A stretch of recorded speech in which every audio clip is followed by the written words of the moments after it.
starting your own business, trusting in God. Jim is here today to talk together about how do we bring God into our life and when we are going to let ourselves go and not be afraid, but to trust in God and to move forward in our life with a business venture, a way that God would provide daily bread for us, but also a way that we would provide a service to other. Jim, I know when we talked about this, it was Jim's shirt right off here. It says trust. Yeah, that's easy. But you also talked about trust and wisdom going together. Can you say something about why wisdom, how wisdom and trust fit together? Well, when I pray, for example, I pray for wisdom, for strength, for character, for patience, for understanding. And if I have those, it takes so much of the fear away. And if you're planning your life, whether it's a business or working for someone else or your family or anything, if you take the time to think things through, to understand the risks, the downsides, the upsides, and then make your decision with the help of God, you take the fear away. So are you saying there's no more fear? Are you saying, Jim, that the way that the fear eliminates for you is by doing the research? You know, like one of the big fears people have, I don't want to get off the subject too much, but public speaking. They say, well, okay, if you're scared of a public speaking, got anxiety, you can't tell your anxiety, stop it. But one way you can do this is to do your research, know what you're talking about, when that microphone goes on, and that will help you. So, Jim, have there been times in your life with your business ventures where you felt that you mapped it all through? Does Pam help with this? Pam's his wife, by the way. Or is this basically, Jim, did you check it out? And Always a joint it's venture. always a joint venture. Always. Okay, so you put your wisdom to work and you're trusting in God, okay? Were there ever times before you pulled that trigger you felt anxiety in your life? Yes, many times, and therefore I didn't pull the trigger. You see, you have to pick your battles. And I've always had an entrepreneurial spirit, and I've thought about many businesses over my life, but as I analyzed, studied, prayed, evaluated,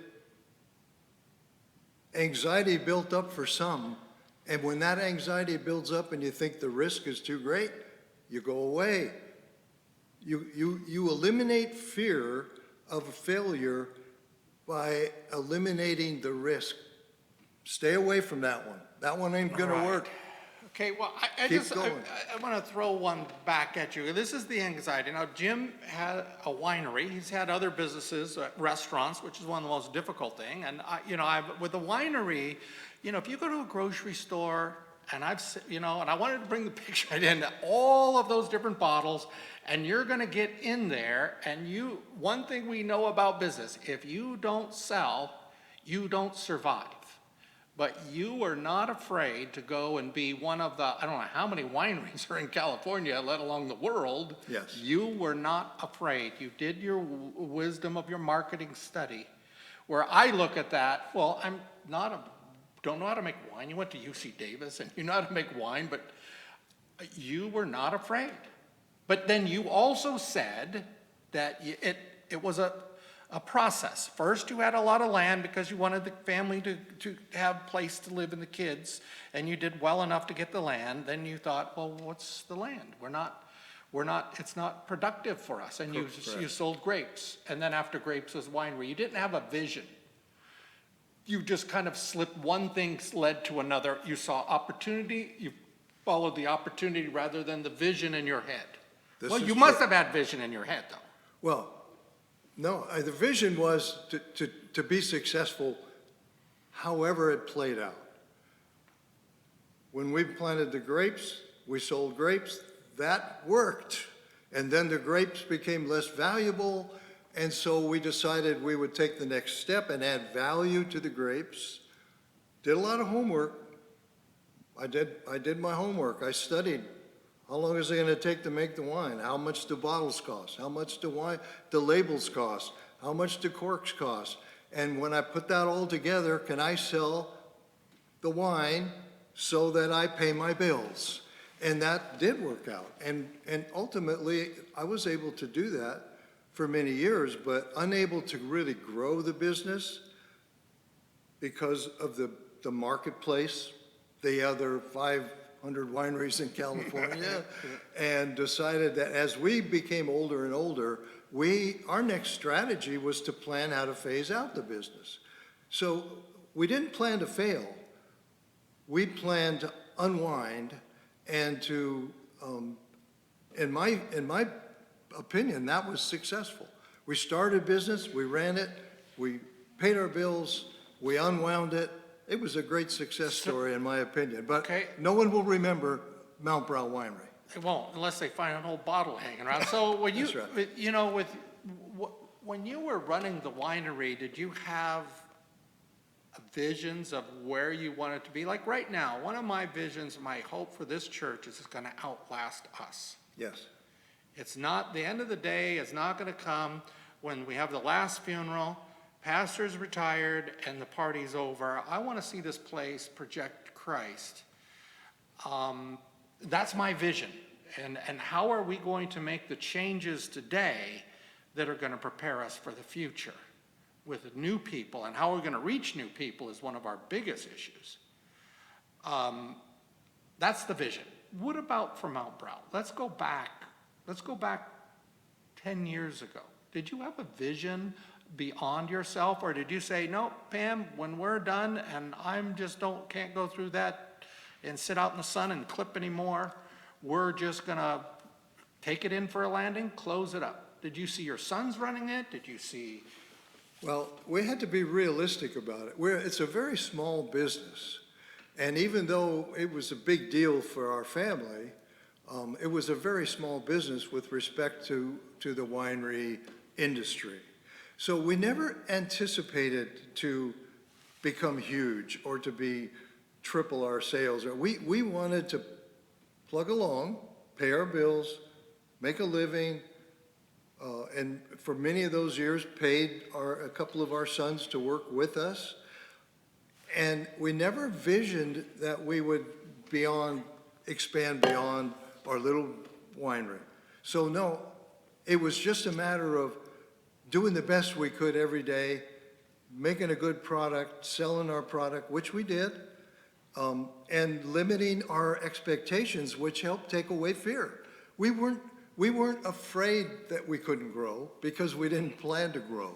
We planned to have a steady, reliable business, and that eliminated a lot of potential anxiety and fear. Well, what I'm hearing now from you is contentment.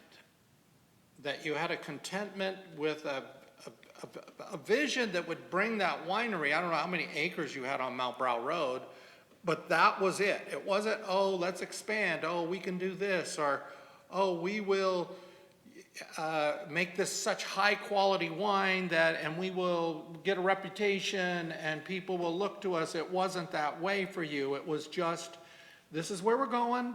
This is where it is. Jim, I'd like to ask you one of the questions that has hit me in my devotions a few while ago. And it said in the devotion, you know, Scripture warns us time and time again to trust in God. You know, I want to go back to the shirt, to trust in God. Well, this is trust in God and lean not on your own understanding. You know, which I think with Proverbs 3:5, you know, and you talk about wisdom. You talked about, the corks, the bottles, the labels, you know, that's your own understanding. You're putting it to work. That passage says, don't just trust that in that wisdom alone. To me. And what happened with me, Jim, because if I look back since becoming a pastor, I think God had to say, hey, Tom, no. You think you got this and this down. You think you've learned all this stuff and you're going to make it work. No. Today I'm saying, God, if you want it to work, it's going to work.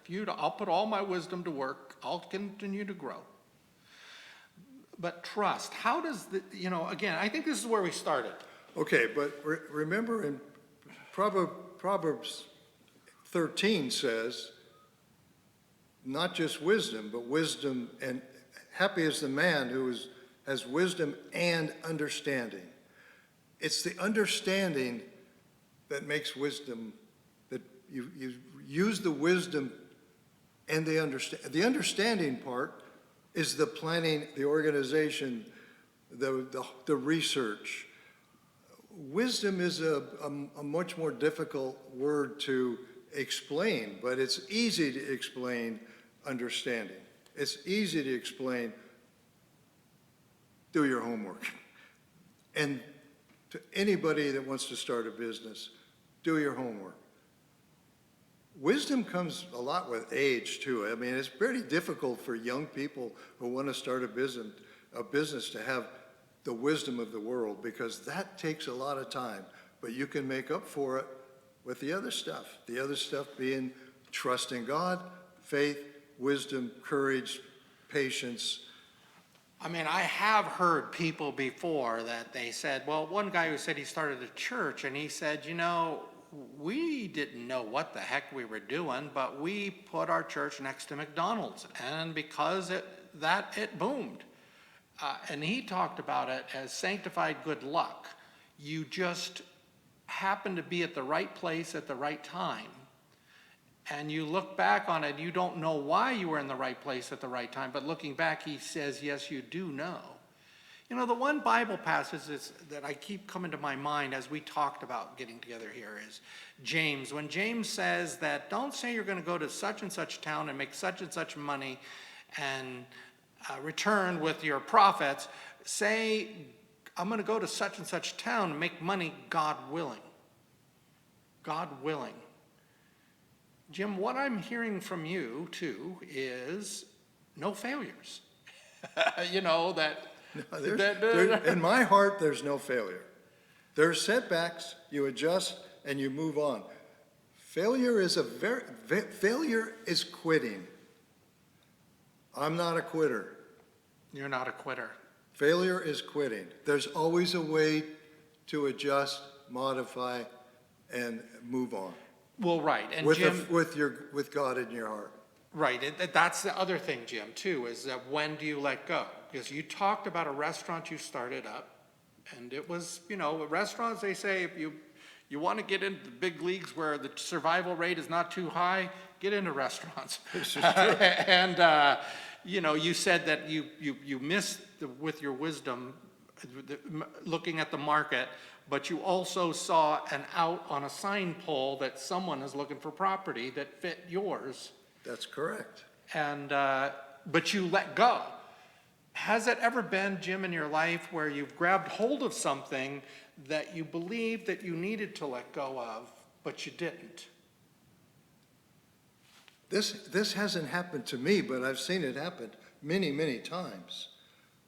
And most of that time, it happened in a different environment, in a corporate environment, where I see corporate types, executives, CEOs with big egos who decide they're going to do something, and they create a project that is going to make their company significant and make them a hero. They get so invested in it, they can't let go. They can't let go. They just can't let go. And ultimately, that's where if you don't quit, somebody's going to quit it for you because it just isn't going to work. Well, right, until you're forced to surrender. And I wonder about that in your own life, Jim. Have there been times when, you know, it's time to let go and, you know, maybe it was a dream of yours and you say, I don't want to do that. You know, I have a dream and I want this to work. I put all my time, all my effort into it. I don't want to put up that white flag. And say, I surrender and let go. That has never happened to me. That has never happened. So when you speak of that light pole or whatever that was in front, you just thought, did you talk about it as God put that? That was plan B. That was plan B. But you didn't know, plan B is going to be when the post office comes to town and they're going to look for property. No. But plan B was just boom right there. And then you said, yeah. Wisdom poked its ugly head and said, wait a minute, here is an alternative. would it be wise for me to hang on to this restaurant, barely struggling, having many long hours for my wife and my family, and the chances of it being successful are borderline, but I will adapt as necessary. But when Plan B came along, which was an outsider who wanted that property, and it gave us an opportunity to scale down our business, turn it over to somebody else with no harm, no foul, and we were able to move on. Okay, so Jim, let's talk about the poll. You saw the message on the poll. From the time you read the message till the time you maybe said to Pam, I think that it's time. How long did that take? That took about 15 minutes. It was pretty clear that we were thinking that there may have to be a Plan B. And Plan B ended up on the telephone pole in front of our restaurant. Right. But as I hear you too, you're speaking of wisdom and you're speaking of trust. So we're trying to bring those two things together, trust and God. I see maybe a bit of time. You do the homework. Yes. That's not boom, just take the plunge, pull the trigger. Is where the language that I've been using with this discussion is people who don't want to pull the trigger, but to take that time to go before, would those be different? It's a little different. Let me explain it. All right. When I saw the sign on the pole in front of our restaurant that said, the U.S. Post Office is looking for a new location, and the description of it fit our restaurant, it took me 15 minutes to say we should look into it, okay? Look into it. That wasn't the final decision. I still had to talk to the post office and find out what they had in mind, and we had time to evaluate, is it something we want to do or keep operating, maybe changing the restaurant business so it was a little more successful, whatever. We had time to do our homework, to plan, think about it. So Right, so it wasn't like, boom, we're selling. It was, I'm going to go talk to them and see if this can work. the decision was, here's an opportunity, don't fail to look into it. And this is Right. true, this can be a bit of wisdom for a lot of people in business or want to go in business. When you see an opportunity, you must, if you're interested, look into it. Don't just say, oh, I wished I would have looked into it. I wished I would have jumped on that opportunity. You just have to say, okay, I'm going to look into it. I'm going to go for it to the point where I have to make the critical decision. Right, so you're saying to look into it, because I think that a lot of people out there, and I think probably in our own life, that we've had opportunities thrown on the table in front of us, and we thought, nah, I'm not going to pull that trigger. Maybe there were times you look back and you say, I'm glad I didn't do it, and other times says, you know what, I think I really missed something. Sure. And Jim, can you maybe say something about sometimes that you feel that, hey, I missed this, I should have. Yes, I can. Okay. I wanted to own a gas station. So I was going to college, and for 4 years, I worked at a gas station. And because I was a business major, I really enjoyed analyzing what was making that gas station work. You bought gas at a certain price, you sold at a certain price, you did lube jobs and things, and people came and went, and you provided service. And my mind was working around the things related to that. And when I graduated college, I had this tremendous urge, just instead of taking a job that I studied for, I wanted to just go open a gas station because I could apply. You wanted to open the gas station. I totally did. As a young man. Oh, totally. And Okay, now you didn't pull that trigger. Why? because my father said, don't do it. And I respected my father. I said, Dad, if you don't want me to do it, I won't do it. But I regretted that for the rest of my life. You regretted it. You wished you would have opened the gas I station. totally do, because I think I'd be Standard Oil now if I did. So you do have big visions. Oh, I have confidence in myself. Well, You know, let me tell you what, my dad, I think, was like your dad. And I don't know if you have any siblings. All my siblings became, except for my sister, my two brothers became entrepreneurs. They had their own businesses. But I remember my dad said, Tom, work for somebody else. Don't take that risk. Was your dad like that too? My dad went through the Depression, and he didn't trust banks, and he was very concerned about taking risks. Was your dad's risk having to do with financial loss as opposed to failure? I couldn't put into words what he was thinking. I think he was just being careful and not wanting me to go down a bad road.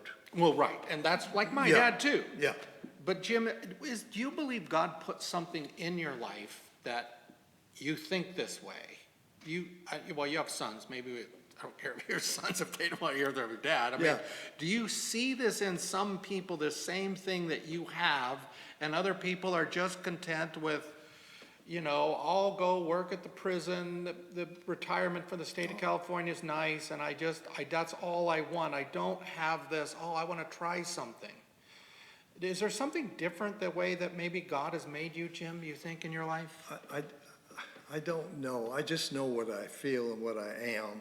And I think I give a lot of that credit to my mother, who instilled in me from a very, very young age the importance of having Christ in your life and the confidence that that gives you to walk with God. And it's hard to explain. But And right, your mother witnessed to you as a child. You know, Yeah. so I'm seeing this two parts of Jim coming together, the wisdom part and the faith part. The faith part being the first influences of your life, the witnesses is your mother coming together Yes. and bringing this young man who's an entrepreneur. You didn't have any brothers, did you? Yes, I had two brothers. Were and they like you? And a sister. We're all different. But you don't, when you look at Jim, you say, I heard you say, I only know what's in me. You do see other people out there, Yes.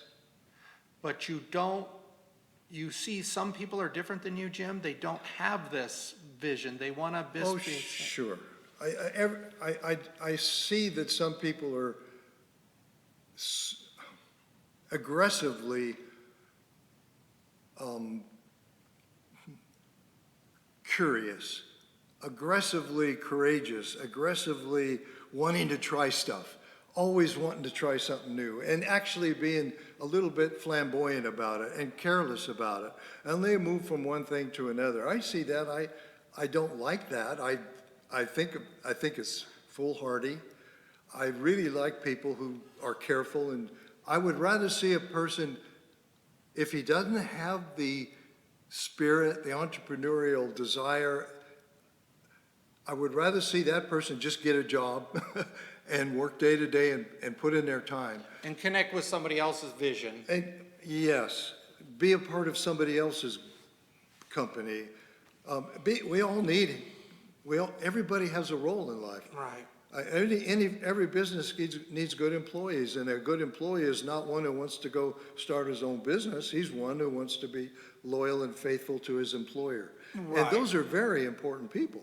That's a big part of what the world is about. Right, and you were one of those people, though, at a time when you were working for the lumber company out here. For 30 years, I 30 worked for years. somebody I else. don't know yeah. how you did 30 years. You had a restaurant and a vineyard. Well, Most of that came later. Well, right, I didn't know you in the restaurant days. I think I remember when you started the business with the winery. Yes. But it's just this idea that I can leave behind this life and do something else. What year did you leave the Sierra Pacific? 1995. Well, how old were you?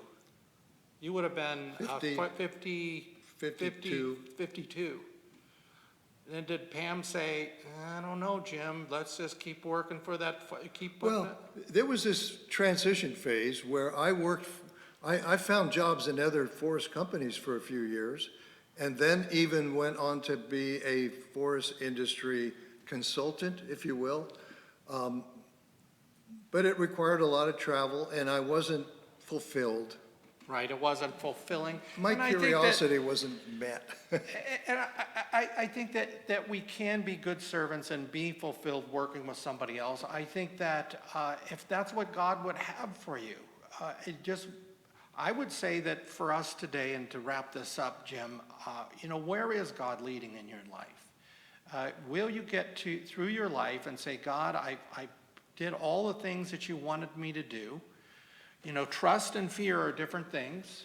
But I think what I appreciate here today about having Jim is Jim talks about using your wisdom and putting your wisdom to work. So if you do have a dream, but let me just say in closing, God promises to be with you. And the reason why God promises to be with you is because of what Jesus Christ has done for you.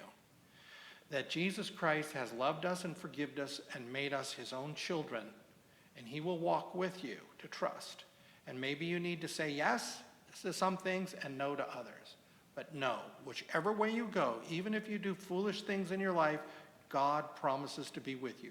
Thank you for being here with us right now. And God's blessings in your life. We're happy that Jim came and shared his thoughts. God's peace.